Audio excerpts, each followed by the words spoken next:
Pero gusto kong matuto. Nakapasok ko ako sa pagsusulit. Hindi. Madali Fernando, isa lang alam ko sana. Tumutok ba kasi at madali ko. Gusto na mapag-aaral siya yung pag-aaral. Kailangan mo siya mabuti, Manuel. Napakabuti. Sige, bago ako na desisyon.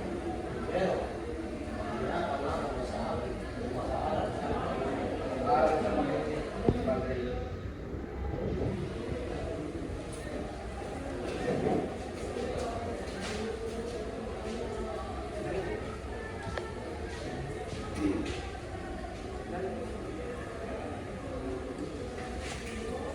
Sinukit niya ang imahe ng Birhen Maria sa isang piraso ng marikuling gamit ang kanyang kutsilyo sa bulsa.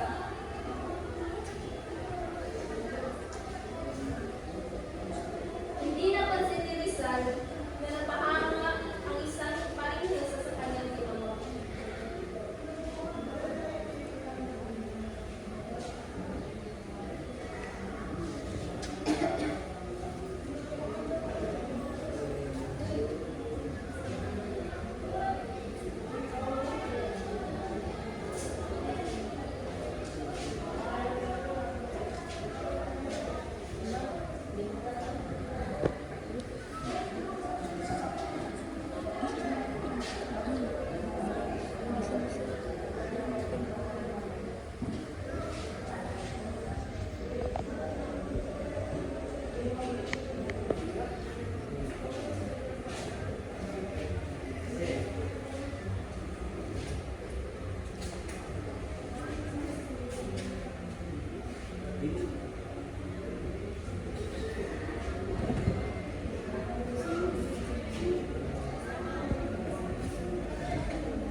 Sige, panuulin mo ako. Yun, kumuha ka ng mga gamit at subukan mo magsimula.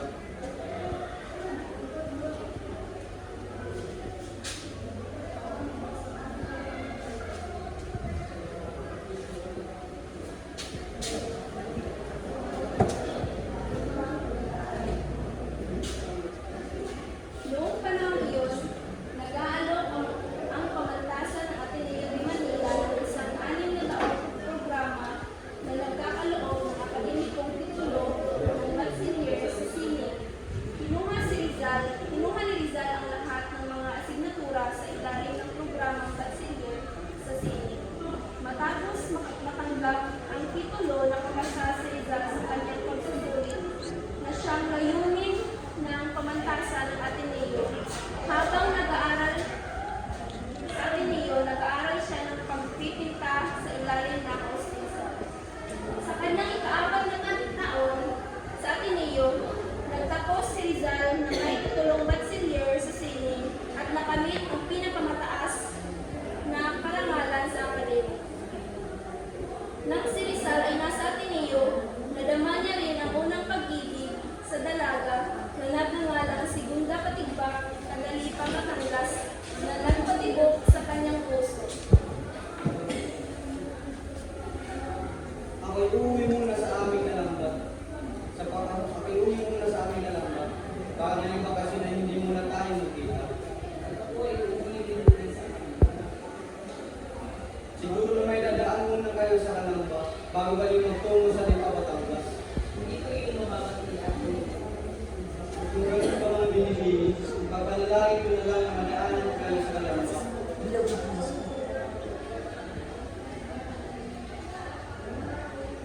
Sabi ko lang.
Aking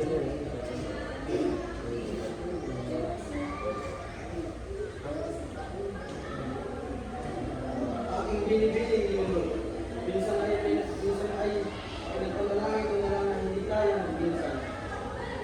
Hindi tayo magpinsan. Hindi ko kasi kaya pigilan ang aking nararamdaman. Sulitin tapat kasama.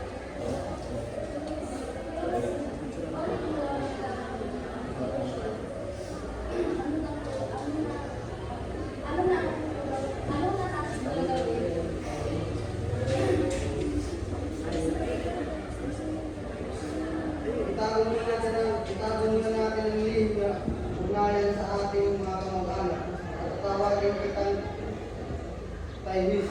Pagmulat ngayon upang hindi sila makahalata. Nakitapat sa aking mga rin ang aking Leonor.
Sa wakas, ako'y nagarating na sa Espanya, ibang-iba ang aking bayan.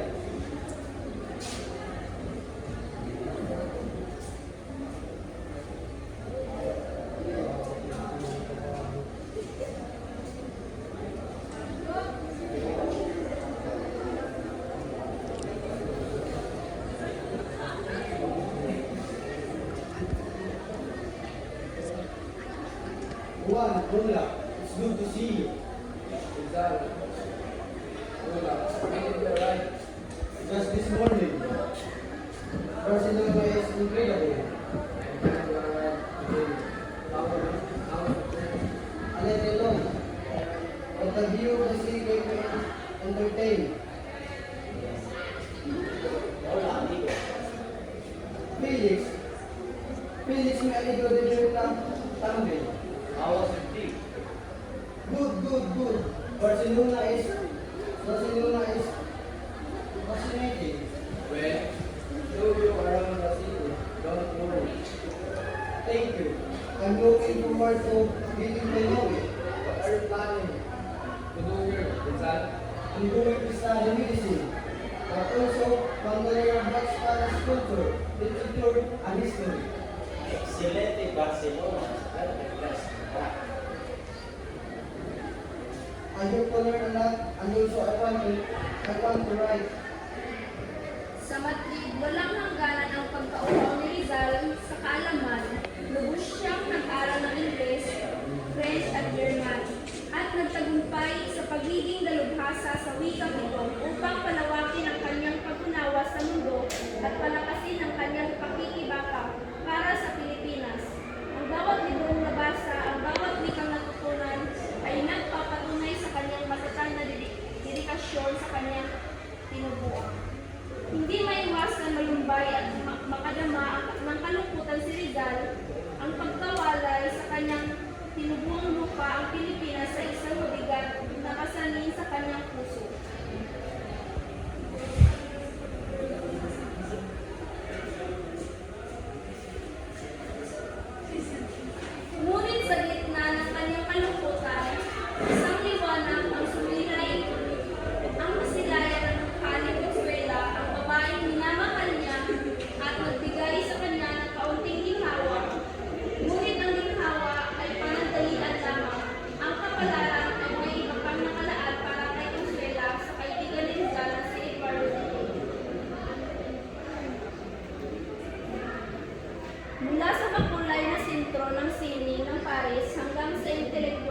sentro ng Berlin, ang paglalakbay ni Rizal ay lumagpas sa mga libro ng wika. Hinanap niya ang inspirasyon sa mundo ng mga sining at lubos na naglaan ng kanyang sarili sa mga pamamaraan ng iskultura at pagpipinta. Ang mga pag-iskulturas ng mga dalubhasa, ang mga hugis ng mga sinaunang mga modelong artista, lahat ay nabudyok sa kanyang malikhaing diwa. Sa Berlin, ipinagpatuloy, sinulat ni Rizal ang kanyang nobela Nulimit ang Ilo.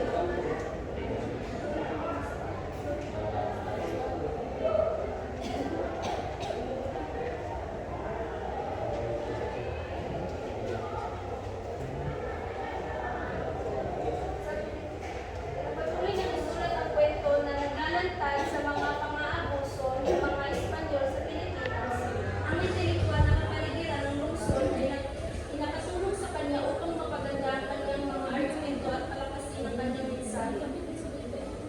Sapagkat sulat na maliwanag pagkat ng mensahe ay nagdadala ng aking pag-asa para sa aking bahay. Isang bayan na nagduda sa ilalim at tumutok sa dayuhan. Isang bayan na naghangad sa kalayaan at katarungan. Sa aming paglalakbay sa Europa, nakita ko ang kaindahan at karunungan ng ibang bansa, ngunit nakita ko rin ang kahirapan at kalawakan ng katarungan.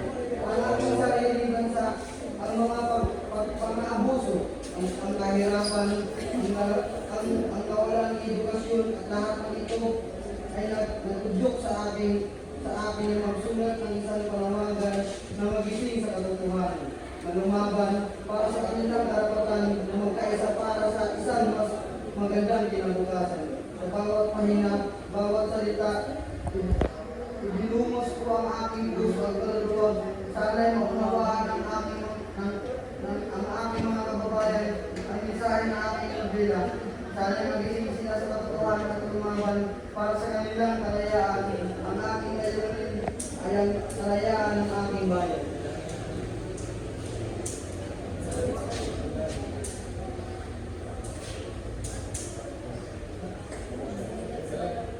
Here we go.